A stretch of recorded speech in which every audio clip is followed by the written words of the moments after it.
Hello, and good morning. Welcome to African Live here on Hours FM 107.2. This is Lady and Duncan. How was your week? I'm so excited to know how your week was and whether you enjoyed the weather because, oh my goodness, I enjoyed this week. I enjoyed it. It was a bit windy, a bit cold, but not cold. You're talking about Scotland, in Glasgow. So yeah, and a bit wet, but not too wet. So it was really nice for me. So how about you? I really hope you had very good and exciting stuff. This week, what was the most outstanding thing I did? Was a barista course. Yes, I am doing this barista course so that I'm able to maybe make a good coffee for myself and others and just learn the skill because I can, how we do it here. One of the things that I want to leave with you from my barista course is, yes, I'm sure you know Kenya is one of the countries that has the best coffee in the world, the best tea in the world, but where is the most expensive coffee from and how is it made? Yes. Someone a while ago said gold coffee from Dubai. But just find out where the most expensive coffee is from. So today I am so super excited because I've got a very special guest in studio, and I'm very happy to be hosting my guest today because he's someone I've been looking at his work, I've been following, and it's exciting. You might be knowing him because he's all out there and everybody's talking about his work. His name is MR.UZOR. And good morning, MR.UZOR. Good morning, everybody. Good morning, Anne. Yeah, how are you today? Oh, I'm great. I'm doing great. How about yourself? Good. How was your week? Oh, I was blessed. I had a blessed week. Just preparing for the painting classes we got going on and just in the studio working away. Anything outstanding for you this week? I would say the most outstanding thing was the fact that I'm nearly finished the next book that I'm writing. So. Oh, how did I? Do you even have a previous book? Oh yes, I've got 6 books up. Oh yeah, my God. I thought I know so much about you right now. Oh, there's more. Yeah. And it's really good to get to know that there is more. So, MR.UZOR, please introduce yourself. Alright, so I'm MR.UZOR.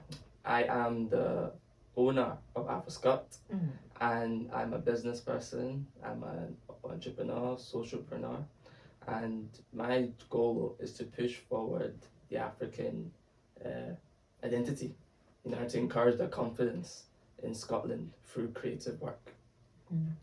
So when you talk about creative work, before we get there, because I will want to separate the artist. I love this kind of thing. Yeah. Separating the art from the artist, so that we get to know you. So where do I even start? There's so much about you. So take us back to some of the times or things that really influenced the person you are today, some of the childhood memories or upbringing that have contributed to the person you are.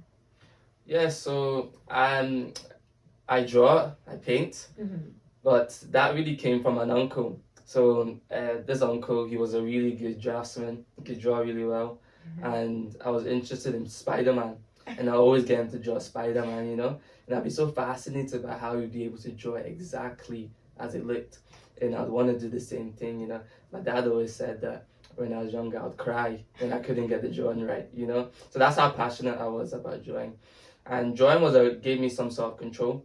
Because as a child, you don't have much control as your parents, but drawing was the only thing I knew that I was really good at. And even in class, people were like, well, how did you do that? How did you do that? So it was something that was innate. It was something that was in me. So that's what I would say really first sparked my creative side or who I am today. Yes. How about when it comes to discipline? Because I know artists are quite disciplined. I don't know where my My artistic side of me got lost there because I kind of relate.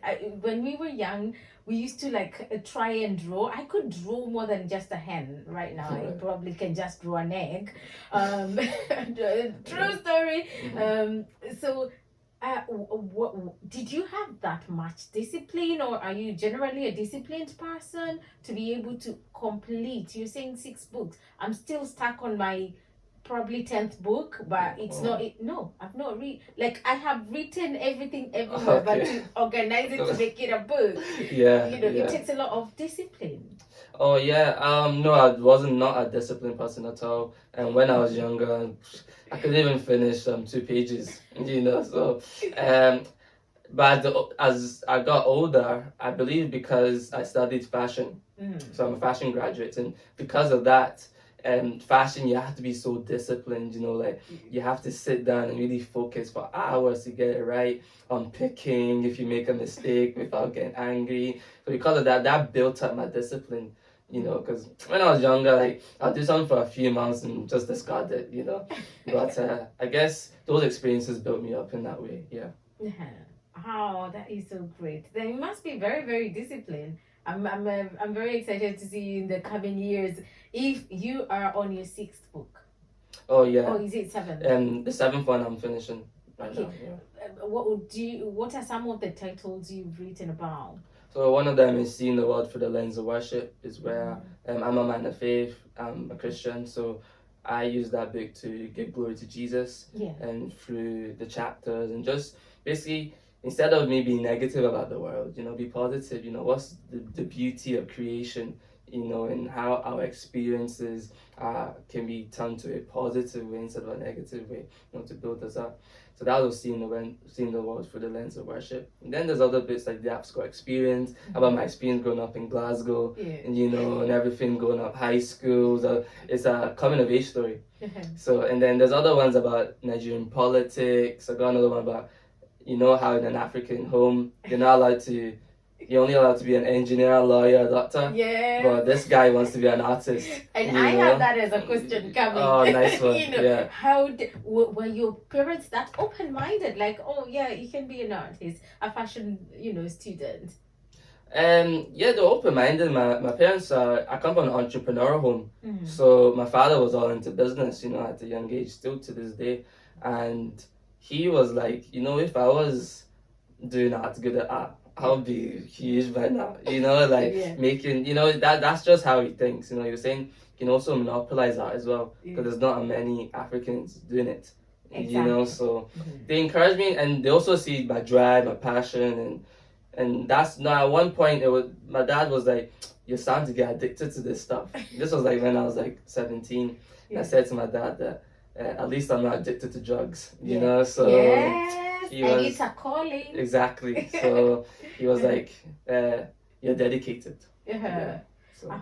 That is really, really great. So I'll get to your music first. We are coming back to all that because I am so excited. There's so much about you. You're a young person, you're a Christian, you are in touch with your faith. Yes. Something that you hardly see, especially in a first world country. When we come back, you're going to tell us all about that, because I know one of the struggles that parents are having right now is to have a good community to raise their kids, and in the values that they grew up in, knowing that these are good values, right? So when we come back, and right now I'm going to play a jam that you will love, to just put you in the mood. Nice one. This is for you.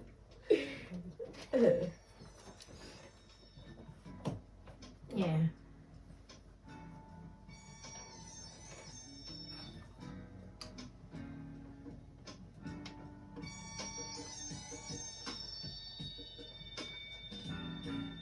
That is good. I was like, when you sent me this, I was like, how can you be? People are sending me like dancehall stuff, and I love jazz music. Oh, that is really, really good. Oh goodness, I hardly come across young people. Are you in your 20s, 30s? Oh, yeah. Your 20s? Yeah, my early 20s, yeah. early 20s Yeah. into jazz with all those things you've done. My goodness, you're an inspiration. Oh, thank you very much. Thank you. Yeah. Today I am not gonna be picking any calls because I need more time. I don't know why I'm getting that feedback.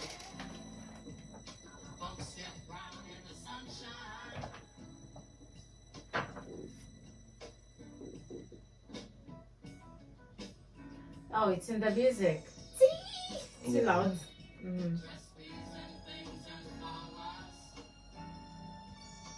I thought it was. This reminds me, in my 20s, I loved jazz. I used to leave work and go to some Italian jazz restaurants and just like just enjoy the music and because not many people in my age group had reached where I was, so I was kind of feeling very lonely at the top, because I would be the youngest by 30 years in a room, okay. And then so I just needed to get that vibe of being young and enjoying, and I used to feel like I was paid like any other person in my position, but that felt like a lot of money. So I was in a very high class when I was very young. So it was, so it's exciting. I understand. So after this jam, we're getting back and I like your braids, by the way. oh, cool, yeah. Thank That's you. nice. Good. Thank you. Anyway. Ooh. I really hope you're feeling quite relaxed and classy and very, very nice, because that was a pick by MR.UZOR. So imagine such a young guy in his 20s, an entrepreneur, a socialpreneur, and into jazz music, and he's an artist, Eclectic. Yeah. This is exciting. I think this is one of the most interesting interviews I'm having, and I'm really loving it so far. Oh, thank you very much. Yeah.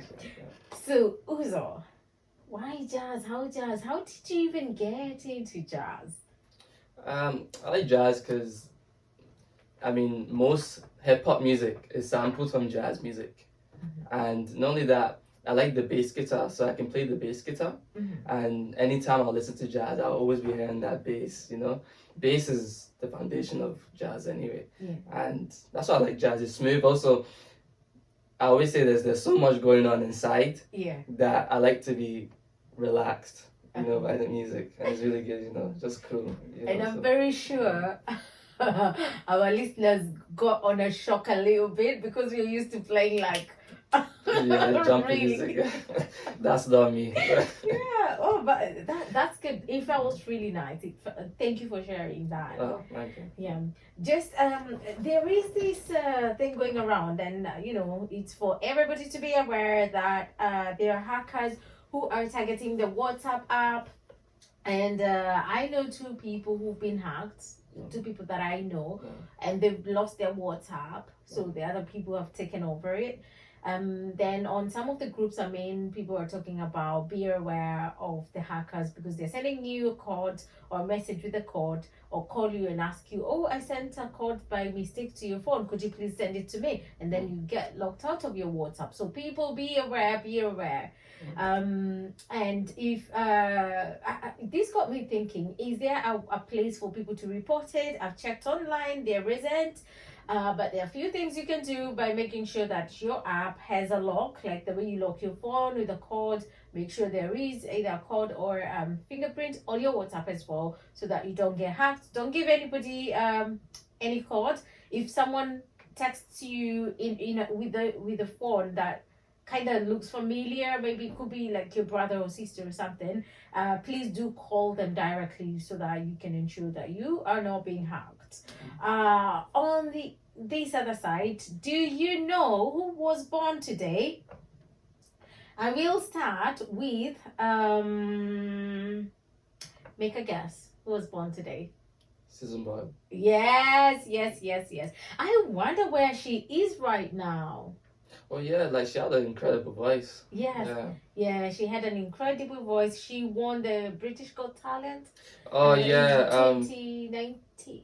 2019, I think. I think it was quite a while ago. Yeah. Yeah, Yeah. about 2018, 2019. And yeah, she was born today on 1st of April 1961. Someone else who was born today is Leona Lewis. Is a Anyway, I will confirm that. But anyway, on other things and getting back, yes, we were talking about we are back on your journey, and with music, you've said how you know how you got to listen to jazz and all that. Do you listen to any other kind of music?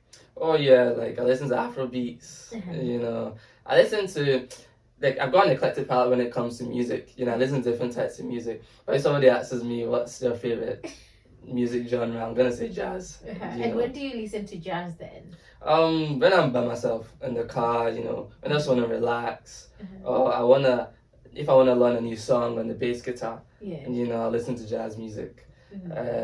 But now I listen to Afro beats and things like that. Like I love music. I like music that can be jumpy. But the time and place for that. I'll say yeah. Oh, great. So where were we? So what came first? Art came first, and then how did you decide to go into fashion school then?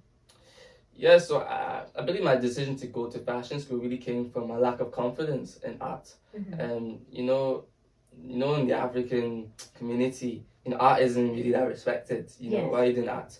So because of that, I decided, what can I do that can kind of mix all the art forms together, where it's not just me doing art and like after getting a degree, I just wasted my time. And you can also hide somewhere, like you can. There are places in African community you can say, "Oh, I'm an artist." People will go like, "Is that even a career?" Exactly. So I thought fashion, at least I can mix different genres together. My mother was a tailor. Yeah. She used to be a tailor, and she's very good at sewing. But it's not really her forte. She doesn't like doing it, but she can do it. So I would watch her sewing clothes, and I'd like to get into this. And fashion is so interesting because it includes graphic design, illustration, photography, film. Everything is in fashion. So it sharpens all those skills and areas, and it really helped me in other areas as well. So you go to fashion school. Yeah. So were you just doing the fashion while you were at fashion school, or you were doing your art on the side and doing your course? So what were you? Take us through those years. What was that? Were you actively doing apart from sitting in class? Oh yeah. Even before I started studying fashion, I was already painting on clothing. So I'll get denim jackets, and I was so inspired that time. Denim jackets, clothing, t-shirts, I'll be painting them, drawing on them, selling them. People are really interested in it. That's actually how I got my start.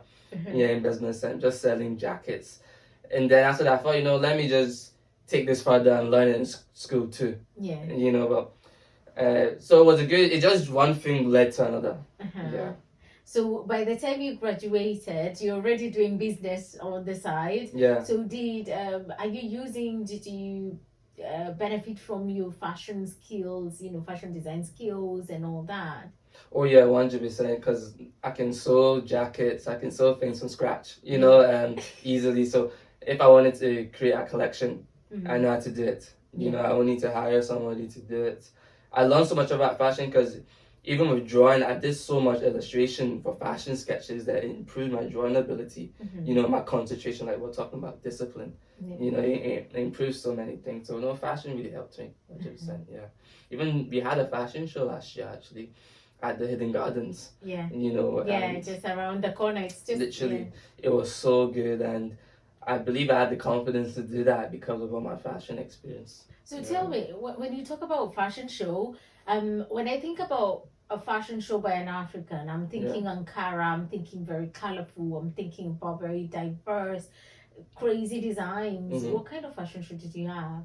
So it was a fashion. We had 3 designers, Amaka Accessories, and that's my sister, another lady called Monique, and she has a really good brand as well. And so I got them through, got models, we got artists to sing their own Afrobeats music. We had a DJ playing Afrobeats music, but the design collections were Afro-Scot.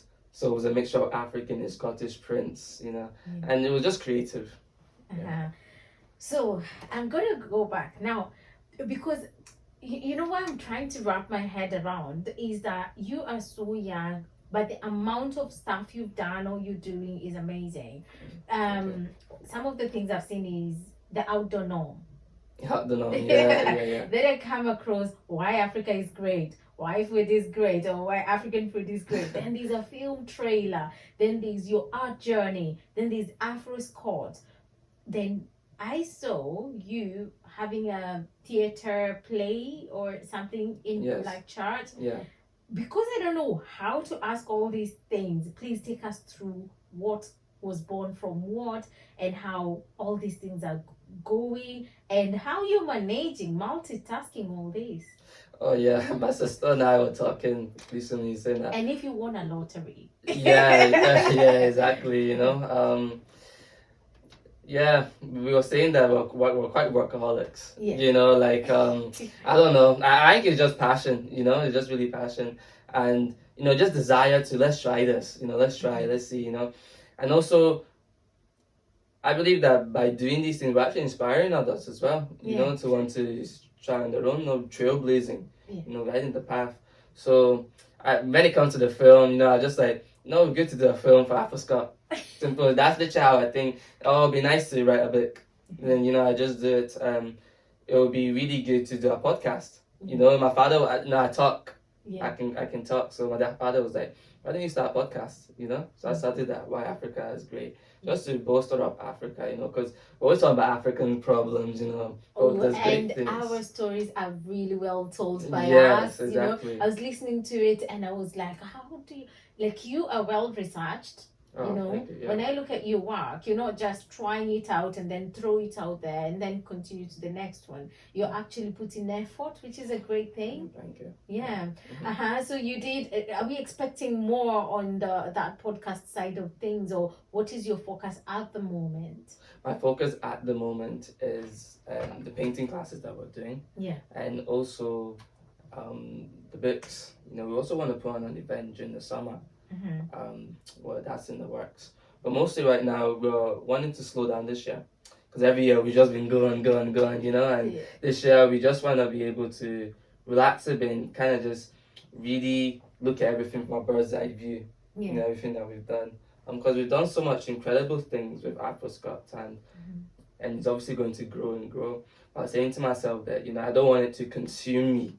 I want to be able to control it, not it controlling me. Yes. So that's how I've been approaching it this year. Okay. So what are some of the things that you have on table? So you said it's the painting?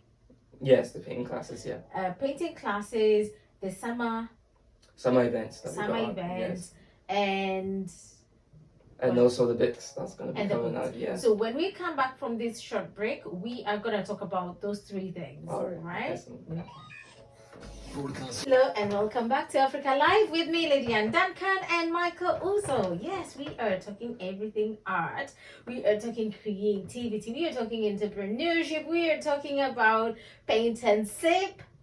I'm sure you've heard of paint and sip, especially. So yeah, we getting back. The first thing I would want to know is first, let us into who's your mentor? Who do you look up to? Who's your icon? So obviously my icon is Jesus Christ. Yes. My mentor though is a friend of mine, an older man. He's in his 50s now.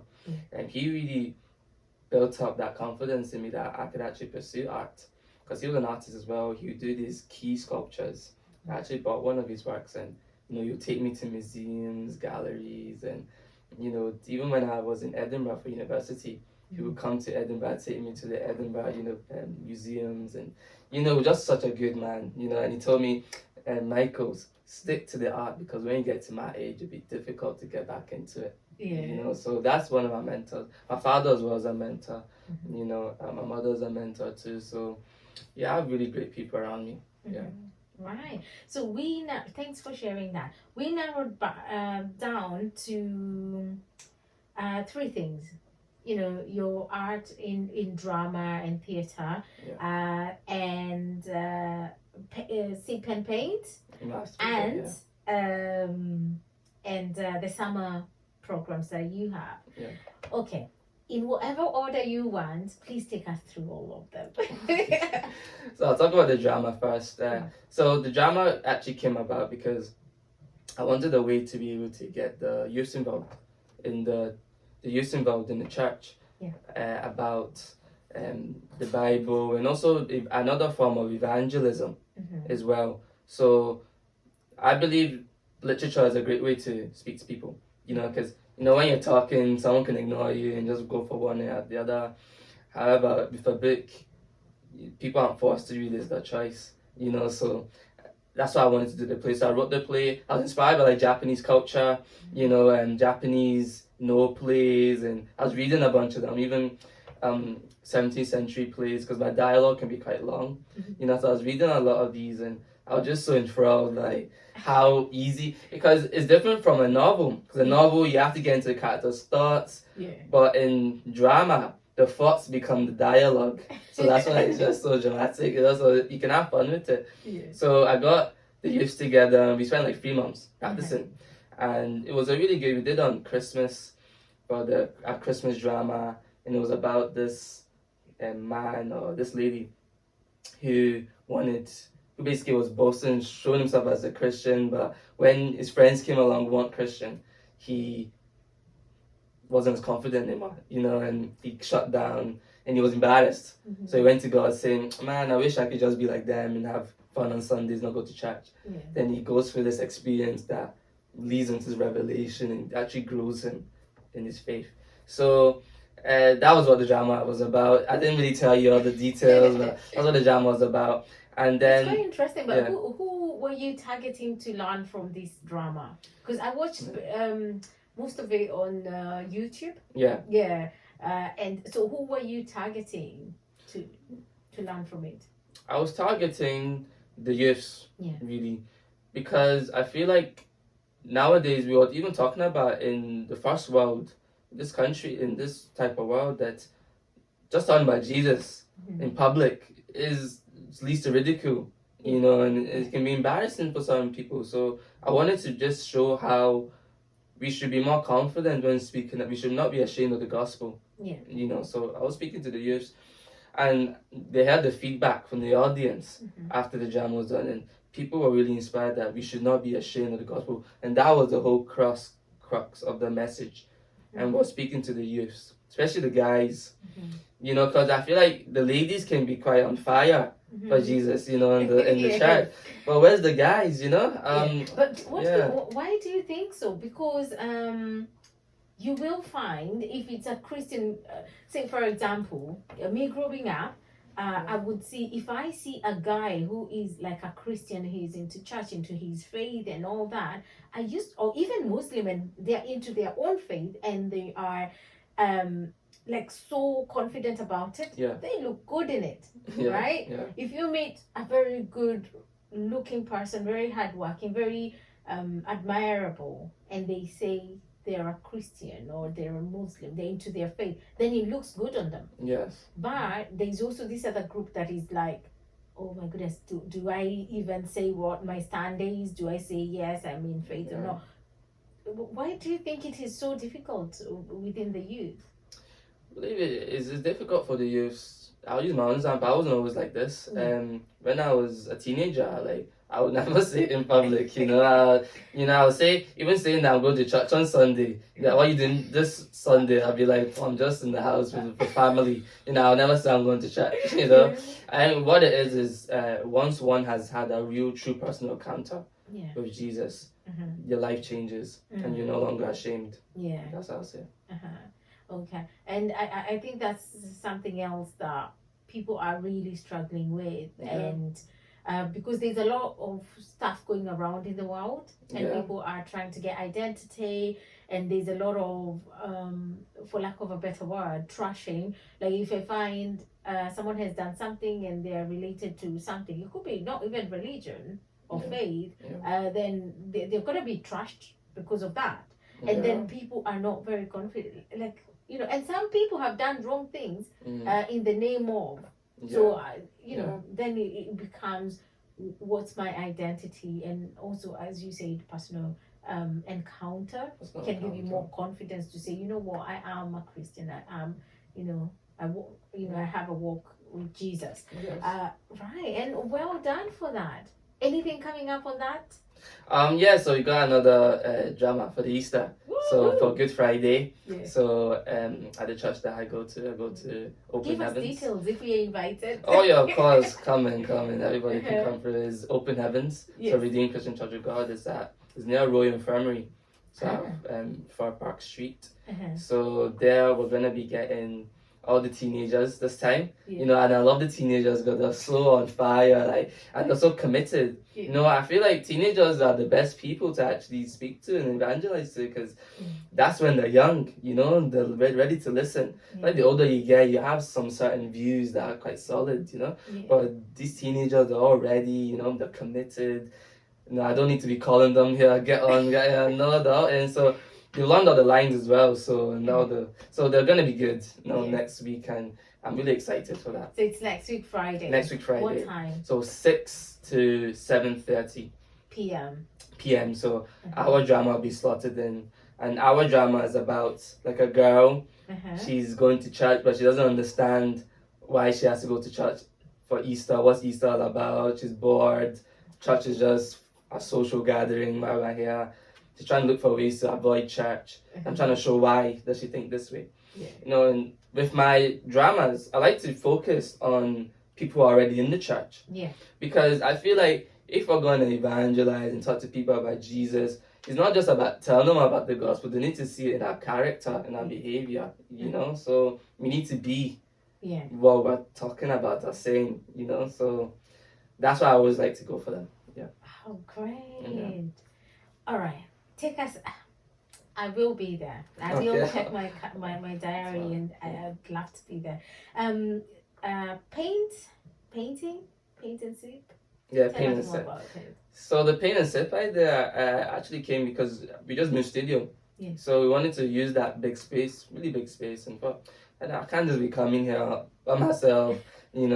People should be filling up this space, and I feel like it would be good to also get the community together, because we were doing painting workshops last year, and we do it once a month, and people will come through, and while they're in this place, I noticed that I'll spend all the time getting to know them, and I like that. That's what I really like about it, getting to know new people, so that's why I like the paint and sips, and it's just a good way for people to be together, paint. You don't have to be good at it, it's for beginners too, it's just for fun. Okay. So what's the objective of, apart from, having a chat with people, why would you say you should be there? What's the objective? If I'm to come, say next week, what will I gain apart from a good time and having a conversation? Well, you learn how to paint, and you learn what type of paints to use, because they ask me a lot of questions, what paint do I use, how do I get it like this? I show them different techniques. You get to take the paint away with you. We're also doing some flower arrangements as well because of the spring season, so you get to take that with you as well. And not only that, you get to spend some time with MR.UZOR, so that's all good together. So how do people get details for this? So it's on Eventbrite. And if you go on my Instagram page, MR.UZOR, you can see some visuals about it as well. So if you go on Eventbrite and you search out Paint and Sip with MR.UZOR, and you get the information. Because I've seen so many people talk about it. It's the new talk and the new thing to do in town. And that's how I got to know you. And then that's how, or to hear about you. And I was like, I've got to get you on here. So getting on to the summer, what do you have for us? So this summer we want to put on a cultural event. So we can't go into too much detail about it. But the cultural event, we always like to promote African culture, and the Scottish culture as well, because Scottish culture is fascinating, and when you bring creativity, it's bringing two or more things together, but combining them, and that fusion creates something new. So that's what the cultural event is, just to celebrate us as people. Oh, that is amazing. That's Yeah. beautiful. So, there is quite a lot I want to talk about. We have about 10 minutes, and I'll give you a chance to choose what we're gonna talk about. All right, so I felt like it would be really nice to talk about the books as well. Yes. Yeah, so Mhm. when it comes to books, there's other books as well about Umpu.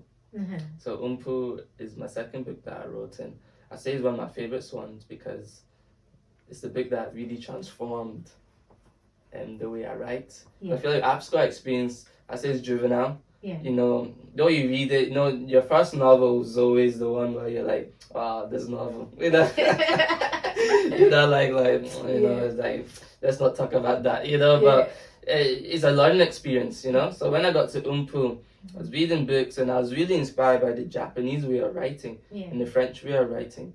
You know, with You are Umpu, quite a reader. yeah, I enjoy reading, yeah. And even when I'm sick, I'll be reading. If I headache, I'll be reading, you know. Oh, that You is know, so great. yeah. So, yeah, I was reading. Umpu is really about my culture. So I'm Igbo. Yeah. So it's Umpu is Igbo for mask, but there's a certain way you say it because Umpu can mean many things. You know, it can mean alarm, exclamation. You know, so you know when someone exclamation, how do you say it? How do you say it? Yeah, you say it with some attitude, I guess. You know, so yeah, umpu is like, you know, when you wear a mask, Yeah. you can't see the person behind it. Yeah. You know, that's like the words. Depends on how you say it. You know, so you don't know the true meaning of the person behind it. So umpu was like my adventure book. You know, even to this day, my sister says her favorite read. You know, and even it's a really good one. Where can we find these books? Because now I think I'll get the Umpu before anything else. Yeah, it's online, it's on Amazon, it's everywhere. Oh, you know, great. so it's everywhere. And you get the ebooks as well. You can get physical copies from Good Press in Glasgow. So yeah, no, that's one of my favorite books I've ever written. Yeah. Okay, so which is your number 2 favorite? Oh, my number 2 favorite. That's a difficult one. I'll probably say my number 2 favorite is GLA. So GLA is about the artist, you know, from the African home. You know, I feel like that speaks to me. I say that that's like Afro-Scot experience written by a more mature writer. Yeah, that's what I say. Yeah. Great. So when it comes to books, so you've written, you've written about Umpo, you've written about the Afro-Scot experience. Tell us about the other books. So the other book, there's one on Nigerian politics, Zeke. There's another. I wrote a short story collection that has my drama and my play in there as well. I've written the Scene Award for the Lens of Worship. I've written this GLA Umpu then Afro-Scot experience. So that's 6 in total. Yeah. What are you writing now? You mentioned you're writing. So right now I don't want to say the title, but what I'll say is about I believe that nowadays we're seeking love and identity. Yeah. You know, so I'm trying to write a book that almost describes my own experiences and also other people's experiences and creating a fictional story that can relate to people about where love can be found. That's pretty much oh my goodness, I'm very curious about that because look at all these online dating and speed dating. There is all these ways of dating and in such a fast world right now. Then post-COVID. I'm very curious to know what you're gonna write. It'll be out quite soon. I'm thinking that like late April, early May. Oh, that's soon. That's soon. Oh my goodness. Make sure you get in touch so that I can tell our listeners about, you know, all this. And then I think I'll be the first to read it and then and give a review. So, do you do like events to talk about your books? Or are you just writing and then when a time comes you're gonna go maybe to Edinburgh Book Festival and stuff like that? Oh I've done readings. You know, I've done a reading. I've done events like just to push my book out there. You know, but no, I've not been to Edinburgh. Actually, I have one of my books in Edinburgh actually. So that's quite exciting. There's so much we can talk about. We've been talking about the murals as well that I've done. that there's a restaurant called Taste of Home, Yeah. African restaurant, Uh-huh. and lovely lady, she calls me her second son. You know what I mean? You know, Shout out to yeah, you. shout out, yeah. So there's a Taste of massive Home, mural, shout out. Yeah. and they're called the Afro-Scot Experience. Yeah. You know, it's part of the mural trail, Yeah. Glasgow mural trail. So it's a really good mural, and that's probably one of my favorite works as well that I've done. So That's great. Do you know what? This week, was it Tuesday? Tuesday morning. yeah. And shout out to Outdoor for You. I went for a mural walk, Oh wow. Okay. and all these mural paintings, I'm not going to talk about the stories yet because I plan to do that.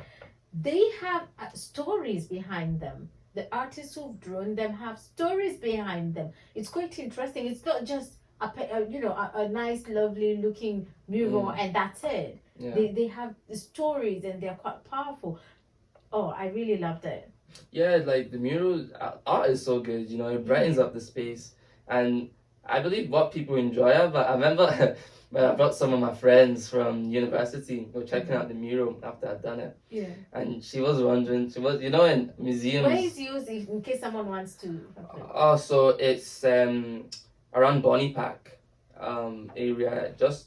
It's near a Persian restaurant. Uh-huh. You know, across from the bridge near the quay as well. So if someone is in Glasgow, Yeah. where would they head? Is it to the south, the east, the west? So you know King George the Fifth Bridge. Yes. You know around yes. where the new Bank of Scotland is. You know the massive building, the new Bank of Scotland. I don't know where. Is it in the city centre? Yeah, in the city centre. Yes, Uh-huh. Tradeston area. So when people see, what will they see? So they'll see just people dancing. Yeah. You know, a lady pounded jam, muscle. Yeah, people sat around drinking malt, iron brew. One of them has a cone on his head. You know, at the horse. Yeah. Just people having a good time, wearing kilts as well. Oh, African, Scottish people. Yeah. So next month I'm continuing with the next half of the mural walk. Oh wow. So I hope it's in there. If it's not, I'm gonna go in and I'm gonna see if we can share some of these details on the radio platform, Okay. socials, and as well I'll be sharing them on my socials as well. Oh great! Thank you very much. Thank you. Yeah, so I'm very excited. Oh, I'm so excited, and you're doing so many wonderful things Thank you. Yeah. at your such an early age. Mhm. What is your dream when you grow up? Right. So my dream is just to own my own space. You know, my own space, my own building where I could really push forward the Afro-Scot idea. You know, and I want young people to see Afro-Scot and be inspired. You know, to start doing their own creative work and blazing their own trail. You know, that other people can follow as well. I always get inspired and excited when I see young people doing exhibitions, shows, because when we started, there was nothing like that. Yeah, because I think even up to date, I kind of relate art to an older generation. Yeah. So seeing young people do those things and also being proud that they come from Africa. Yes. You know, that's what I like to see. Oh, that is amazing. That's amazing. Any shout outs, parting shots? So shout out to everybody in Glasgow, all the young people, all the youths. I see what you're doing with the music, with the art, with the shows. Like it's so exciting to see that there's now almost like a huge community of artists in the city now, and Africans, young Africans really pushing forward these creative ideas, wonderful ideas. Music is just the music talent off the charts, you know. So shout out to all of them. If I was to name one, I have to name all of them. You know what I mean? So very true. You are very lucky today. We are not looking at who's on top of the list because you'd have given us a name. I have to give one. Yeah. But now I'm really inspired, and I really say that people should really watch out watch their space and what they're doing, because some of them are gonna be really huge in the future. I can see it coming. Yeah. Thank you so much for coming on the show. Yeah, thank you very much. I really had a good time. Thank you, Anne. Yeah, me too. So from us at Africa Live, I really hope you had a really good time. I hope you've enjoyed. Unfortunately, we do not have much time, so I would have loved to play this song because I really have been listening to it this whole week. This is Turn Your Lights Down Low in the background by Lauryn Hill and Bob Marley. I really hope you enjoyed having listening to MR.UZOR, and please stay tuned and listen. Check on our social media to see what's going on. So from me and everybody at Africa Live, it's a goodbye and have a good week. Mwah. Big ones. Do you want? Do you want to line up or do you want to take a photo?